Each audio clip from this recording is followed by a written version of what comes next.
سلام بچه ها، بیایم با من بریم 13 به در 12 فروردین. تو را یه صبحونه خوردیم چون دیگه خیلی گشنمون شده بود. مجبور شدیم کنار جاده یه چیزی بخوریم. رفتیم رسیدیم به این جای سرسبز و قشنگ. خیلی باد می اومد، واقعا سرد بود. یه خورده از این جینگولک بازی ها در آوردیم. بعدم رفتیم تا یه جایی پیدا کنیم که از باد در امان باشیم. اما انقدر دور زدیم که گشنمون شد. من یه پاکت شیر خوردم. بعد دیگه برگشتیم نقطه اول، همونجا بساط رو به راه کردیم، چادر زدیم. اینجا هم که ویو منو میبینید از چادر. ببینید فقط من چی میدیدم، چقدر آسمون و طبیعت قشنگه. بعدم که شروع کردیم به آماده سازی ناهار. قرار بود که ناهار سوسیس بندری بخوریم.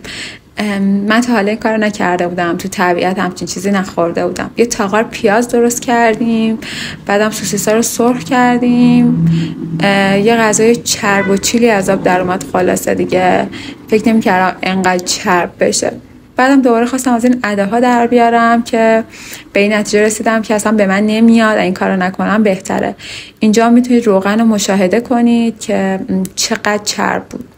بعدم که هی باد وزشش بیشتر میشد و ما مجبور شدیم کاپشن بپوشیم و چای بخوریم که از سرما در امان باشیم.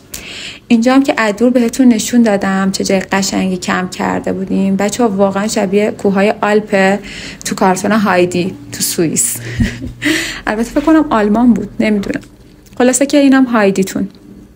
اینم سلفی هایدی که داره دور میزنه اطرافو بهتون نشون بده. بچه‌ها واقعا قشنگ بود. اینجا روستای سنگده در شهرستان پلسفید استان مازندران. خودم برای بار اول بود که رفته بودم.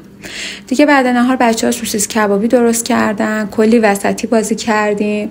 من شاید چندین سال بود که وسطی بازی نکرده بودم، نمیدونم شاید از دبیرستان قبلش حتی. خیلی حال داد، خیلی بازی جالبی بود. بعدم که دور آتش نشستیم، جوجه خوردیم، سوسیس دوباره کباب کردن خوردیم، ولی من تون چای می‌خوردم، هی جوجه هی چای.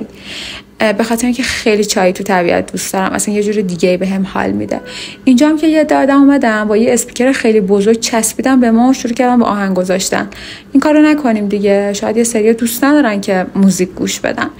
اینجا هم که سبزه گره زدم. براتون آرزو میکنم بعدها که از سال 1403 یاد میکنید بگید اون سال بهترین سال زندگیم بود، یه سال رویایی و پرتکرار. اگه خوشتون اومد لطفا ساب کنید بچه ها. مرسی از لایکتون.